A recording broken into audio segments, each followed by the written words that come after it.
Hey everyone, this is the second introduction to Levantine Arabic video that I'm going to be doing.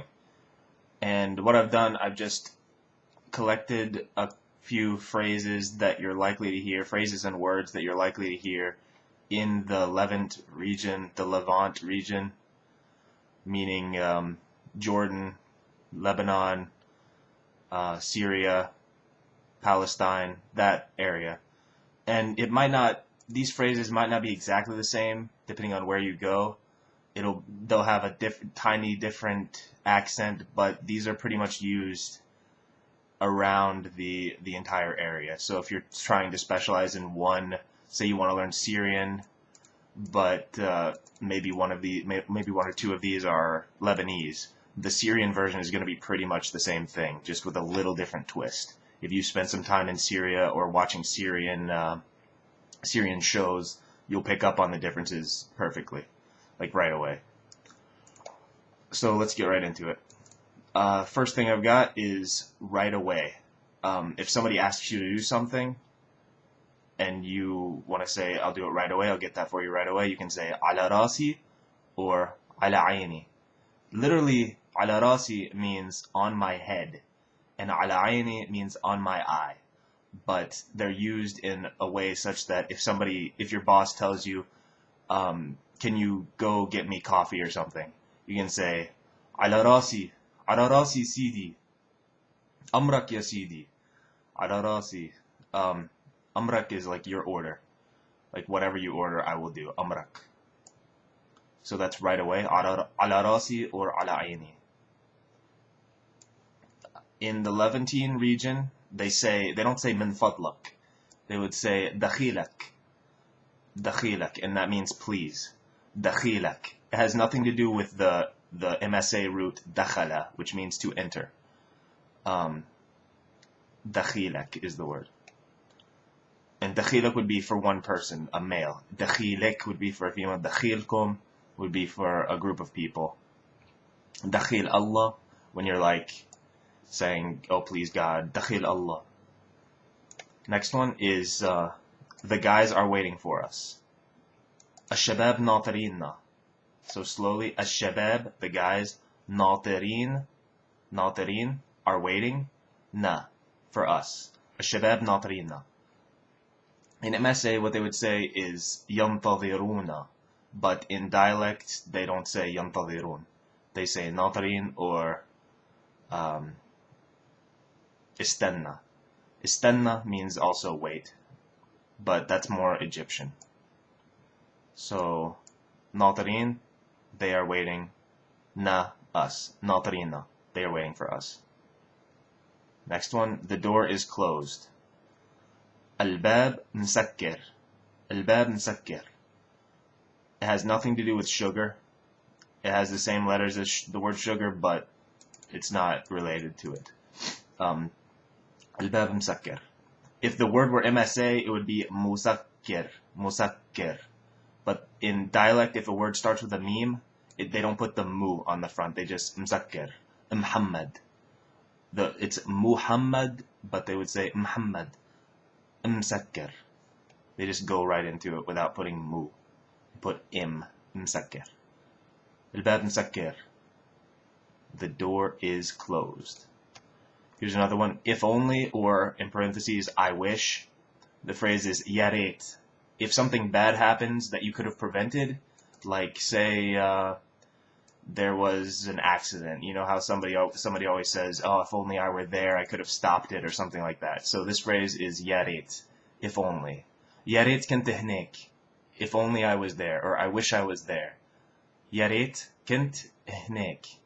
Yarit, if only, kint, I was, هناك, there. يا ريت كنت هناك.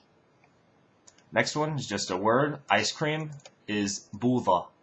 It's spelled budha, but it's said buza. Buza. The va becomes a z. Buza. And that's very common in the Levantine region, the va becoming a z. Not so much in Jordan, but in Lebanon, Syria, Palestine, z. Here's the next one. Give it here. Let's see. Somebody is reading a letter and you want to see the letter. You could say, هات لشوف. هات لشوف. Hat means give it to me, or give it here. Hat. لشوف. هات لشوف. It's just a common phrase that they'll always say. Literally, it's give it here. Let's see. Next one. God give you health. That's how I translated it. I'm not sure how you could translate it exactly, but I think this is a pretty good translation. The phrase, it's a common phrase, and then there's like assalamu alaikum, and then the response to that is wa alaikum assalam. This is the same kind of thing. You'll hear often, maybe before a meal or something, Allah ya'tik al-afiyah. Allah ya'tik al-afiyah. And it means, like, God give you health. You could say it before a meal. You can say it when somebody's leaving. Ya'tik al-afiyah. If somebody's departing from you. And the response is, Allah ya'afik. Allah ya'tik al-afiyah. Allah ya'afik.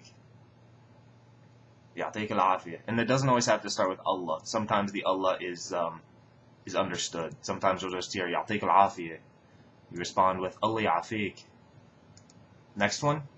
Turn on the air conditioner. Turn on the AC. شغل مكيف الهواء. شغل مكيف الهواء. Or just شغل المكيف.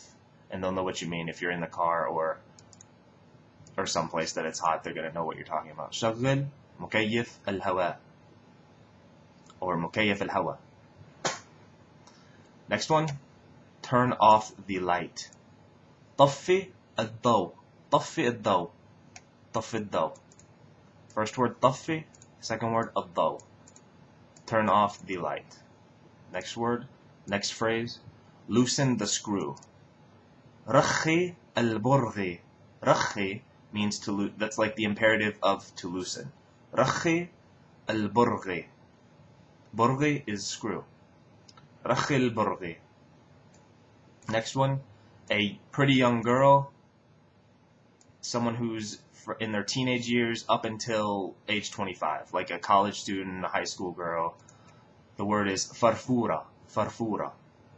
Type in farfura into Google search and see what you get, or copy and paste it into Google if you don't have the Arabic keyboard set up. Farfura. Ibsaini. Next word, ibsaini. It means cat. Also just bis. Bis or ibsaini. Ibsaini. You notice how there's an I at the front of the word.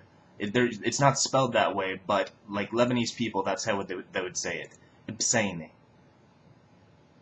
For some reason, they don't just say bisaini. They always have to have an I. And you'll hear this in a lot of words too. Next phrase. This is a very common phrase. You'll hear it all the time. زي الأطرش بالزفة. زي means like. Al-Atrash is a deaf person, somebody who cannot hear. And Zaffe is a wedding. So زي الأطرش بالزفة means like a deaf person at a wedding, meaning they don't know what is going on because they can't hear. So anytime you're in a situation like everybody around you is speaking jargon, you're trying to listen to two engineers speaking to each other about computer programming or something, and you have no idea what's going on, you could say, كنت زي الأطرش بالزفة. I was like a أطرش بالزفة, a deaf guy in a wedding. I didn't know what was going on. And that is all I've got. I hope these phrases are beneficial. If you memorize all these phrases, it's going to help you. If you ever go to the Levantine region, these are things that you will actually hear. These aren't things that are from a textbook that you're never going to hear in real life.